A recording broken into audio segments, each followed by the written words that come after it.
السلام علیکم ورحمۃ اللہ وبرکاتہ۔ تو آپ یتیموں کو نہ جھڑکیے، یتیموں پہ سختی نہ کیجیے اور مانگنے والوں کو مت ڈانٹیے۔ یہ آیت سورہ ضحیٰ کی ہے، جس صورت میں اللہ رب العالمین نے پہلے تو نبی کریم صلی اللہ علیہ وسلم کے بارے میں بتلایا کہ اللہ کے رسول صلی اللہ علیہ وسلم کو کیسے پایا اللہ رب العالمین نے، پھر کس طرح سے ہدایت دی اور کس طرح سے مالدار کیا، اور اللہ رب العالمین کو ایک یتیم پایا، پھر ان کو ٹھکانہ دیا اللہ رب العالمین نے۔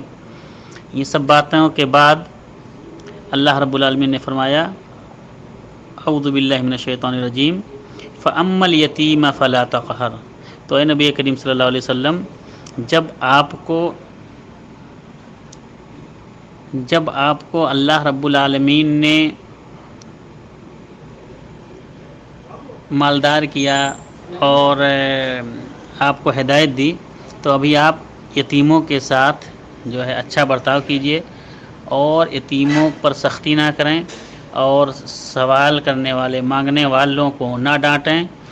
وَأَمَّا بِنِعْمَتِ رَبِّكَ فَحَدِّثْ، اور اللہ رب العالمین کی نعمتوں کا شکر ادا کریں، اللہ رب العالمین کی نعمتوں کو یاد کریں اور اس کو بیان کیا کریں، اس کو نہ بھولیں۔ السلام علیکم ورحمۃ اللہ وبرکاتہ۔